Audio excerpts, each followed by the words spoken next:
그게 속임수였다니까요. 경기 직후 레딩 감독이 기자회견에서 남긴 한마디. 상대팀 에이스인 손흥민을 막기 위해 밤새 수비 전술을 짜고 또 짰지만 결국 손흥민의 단 한 번의 움직임에 무너지고 말았습니다. 오늘은 그 충격적인 전술 붕괴의 전말, 그리고 손흥민의 천재적인 한 동작에 대해 이야기합니다. 토트넘과 레딩의 프리시즌 경기. 레딩은 3부 리그 팀이지만 이날만큼은 전혀 다른 자세로 나섰습니다. 레딩 감독은 경기 전날 밤 직접 수비진과 미팅을 가지며 손흥민 봉쇄 전략을 조율했습니다. 핵심은 간단했습니다. 공간을 주지 마라. 2인 이상 협력 수비로 틀어막아라. 세트피스 상황을 만들지 마라. 그리고 손흥민이 왼쪽으로 치고 들어올 땐 중앙 커버가 즉시 대기하라. 말 그대로 손흥민만을 위한 맞춤형 수비 시스템이었습니다. 후반전 손흥민이 투입 이후 분위기는 완전히 바뀌었습니다. 레딩 벤치와 수비수들의 긴장감은 최고조에 달했죠. 그들은 손흥민이 공을 잡는 순간마다 2명에서 3명이 동시에 압박하며 그의 주특기인 드리블과 커트인을 원천 차단하려고 했습니다. 처음엔 먹히는 듯 보였습니다. 손흥민도 몇 차례 공을 뺏기며 답답한 모습을 보였죠. 하지만 3분 뒤 모든 게 바뀌었습니다. 왼쪽 측면에서 공을 받은 손흥민. 레딩 수비 2명이 동시에 붙습니다. 여기까지는 계획대로였죠. 그런데 손흥민이 왼발로 볼을 툭 치는 척하다가 갑자기 오른발 아웃프런트로 내측이 아닌 외측으로 방향을 트는 깜짝 트릭을 시도합니다. 순간 수비 둘이 동시에 안쪽으로 쏠리며 중심을 잃고 손흥민은 순식간에 팀의 전술대로 무리하지 않고 크로스를 시도하였습니다. 결국 손흥민은 팀 동료들을 바라보며 크로스를 시도했고 이 크로스로 인해 코너킥을 얻고 득점에 성공하게 되는 토트넘입니다. 토마스 프랭크 감독이 토트넘에 부임하면서 색다른 변화를 준비하고 있었는데요. 영국 스포츠 웹사이트는 토트넘이 프랭크 감독과 함께 세트피스 코치를 영입했다고 밝혔었습니다. 바로 안드레아스 조지슨 코치가 합류했다는 사실이었는데요. 조지슨 코치는 최근까지 맨체스터 유나이티드에서 활동했던 세트피스 전문가로 2020년에는 브렌트포드에서 프랭크 감독과 함께 일한 바 있습니다. 토트넘은 조지슨 코치가 세트피스 문제를 해결해줄 것을 기대하고 있으며 지난 시즌 엔제 포스테코글루 감독 체제에서 세트피스 문제로 많은 비판을 받았던 바 있습니다.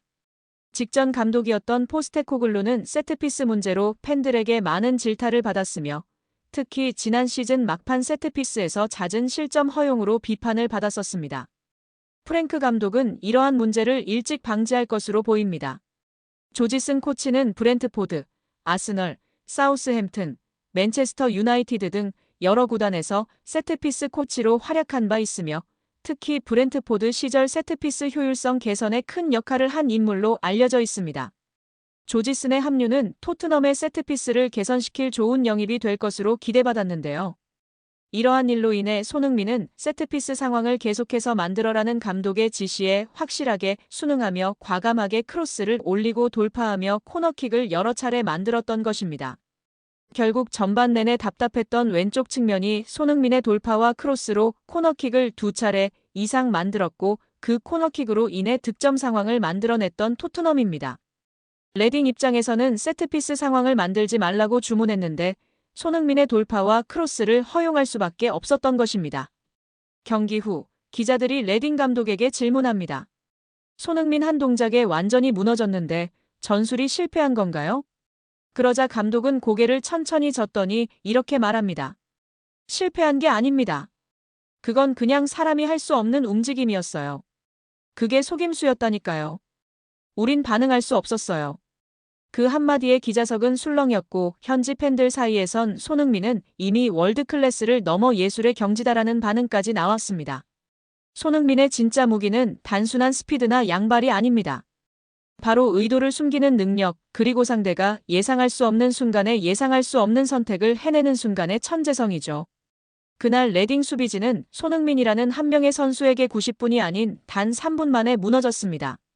그리고 그 모든 과정을 지켜본 축구팬들은 다시 한번 확신하게 됐죠. 손흥민은 여전히 월드클래스다. 토트넘 호스퍼가 돈방석에 앉습니다. 영국 매체 골닷컴은 16일 브라질의 팔메이라스가 이번 여름 토트넘의 공격수 히샬리송의 영입에 관심을 보이고 있다. 팔메이라스는 히샬리송을 영입하는데 5,500만 파운드 약 1,020억 원을 지불할 의향이 있는 것으로 알려졌다라고 보도했습니다. 히샬리송은 브라질 국적의 1997년생 스트라이커로 현재 토트넘에서 애증의 선수로 남아있는데요. 비싼 이적료를 들여 영입했지만 기대 이하의 활약을 펼쳤기 때문입니다. 토트넘은 지난 2022년도 시즌을 앞두고 해리 케인의 잠재적 대체자로 히샬리송을 지목했으며 에버턴으로부터 그를 영입하기 위해 6천만 파운드 약 1,110억 원을 지불했습니다. 그러나 잦은 부상과 함께 기복 있는 플레이로 별다른 활약을 펼치지 못했습니다. 실제로 축구 통계 매체 트랜스퍼마크트에 따르면 히샬리송은 토트넘 합류 후 지금까지 무려 50경기 이상을 결장했습니다. 토트넘에서의 통산 기록은 90경기 20골 9도움. 결국 먹튀라는 오명까지 쓰게 됐습니다. 특히 지난 시즌은 커리어 로우를 기록했는데요.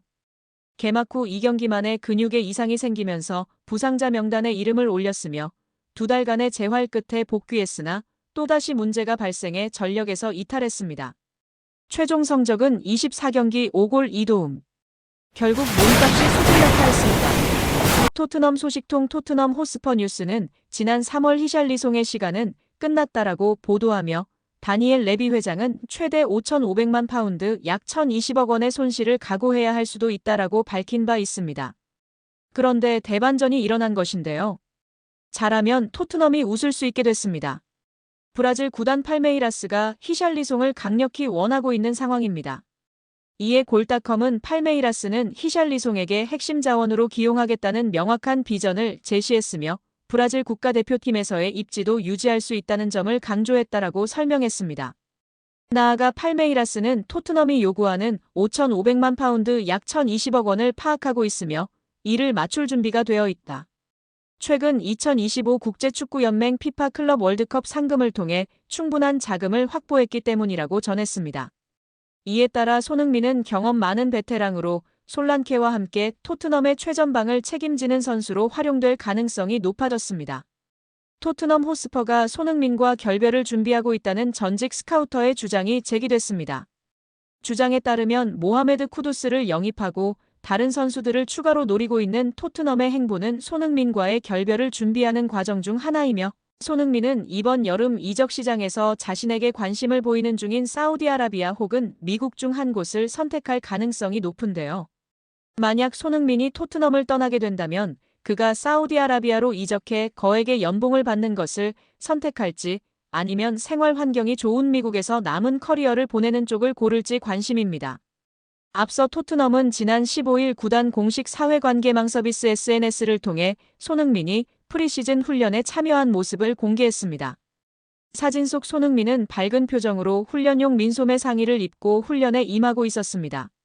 손흥민이 토트넘의 훈련 사진에 나온 것은 이번이 처음인데요.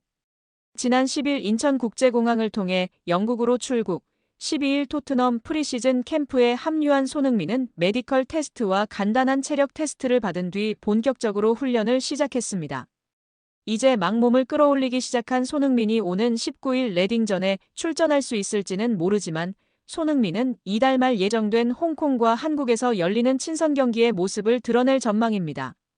현지 언론에 따르면 토트넘은 손흥민의 출전을 조건으로 프리시즌 투어 주최 측과 상업적인 계약을 맺은 것으로 알려졌습니다. 아시아 투어 기간 동안 치러지는 경기에서 손흥민이 무조건 출전해야 한다는 이야기입니다. 토트넘 사정에 정통한 소식통인 풋볼 런던의 알레스테어 골드는 14일 손흥민의 거취와 관련한 질의응답이 들어오자 이번 주 금요일 프랭크 감독의 첫 번째 경기 기자회견이 있기 때문에 그때 더 명확한 정보를 들을 수 있을 것이라고 했습니다. 곧 새 감독의 손흥민 관련 언급이 나올 것으로 보입니다. 그런 상황에서 영국의 축구 전문 매체 풋볼 인사이더는 15일 과거 토트넘을 비롯한 복수의 프리미어리그 구단에서 스카우터로 활동했던 믹 브라운과의 인터뷰 내용을 전했습니다. 풋볼 인사이더에 의하면 브라운은 토트넘은 이번 여름에 손흥민을 떠나보낼 준비가 됐다며 그들이 하고 있는 일이나 하려고 하는 일을 살펴보면 모든 당사자가 전진하고 나아갈 수 있는 길을 열어줄 것으로 보인다고 말했습니다. 그는 웨스트햄 유나이티드에서 모하메드 쿠두스가 영입됐고 이제 토트넘은 모건 깁스 화이트나 에베레치, 에제 같은 선수들을 주목하고 있다면서 그들은 손흥민과 같은 포지션에서 뛰지는 않지만 감독은 분명히 공격 옵션을 강화하고 있다. 그들은 손흥민이 팀에 가져오는 것을 대체할 수 있다고 생각한다고 덧붙였습니다. 실제 토트넘은 최근 쿠두스를 영입했고 노팅엄과의 분쟁이 끝나면 깁스 화이트도 영입할 전망입니다. 에제의 경우 경쟁자가 많기 때문에 영입을 장담할 수는 없지만 토트넘은 앞서 마티스 텔을 완전 영입하면서 일단 측면을 어느 정도 보강한 상태입니다. 브라운은 계속해서 나는 모두가 앞으로 나아갈 때가 왔다고 생각한다면서 손흥민은 토트넘에서 정말 잘했고 그는 토트넘의 레전드다. 하지만 누구나 시간에 따라잡히기 마련이라며 손흥민이 토트넘에서 훌륭한 활약을 펼친 것은 맞지만 이제는 양측이 결별해야 할 때가 됐다고 이야기했습니다. 그는 그러면서 사우디아라비아와 MLS에서 손흥민에게 관심이 있는데 그가 선택 가능한 옵션은 그 두 가지라며 토트넘은 적절한 제안이 들어온다면 손흥민을 내보낼 준비가 되어 있을 것이며 손흥민도 새로운 기회를 모색하는 데 열려 있을 것이라고 했습니다. 브라운의 설명대로 손흥민은 현재 사우디아라비아 프로리그 구단들과 MLS의 로스앤젤레스 FC에 관심을 받고 있습니다. 특히 사우디아라비아 프로리그 구단들은 손흥민을 영입하기 위해 4천만 유로 약 643억 원의 이적료와 3년 총액 9천만 유로 약 1,448억 원의 연봉을 준비하고 있는 것으로 알려졌습니다. 손흥민이 사우디아라비아 이적을 선택한다면 그야말로 돈벼락을 맞을 수 있는 셈입니다.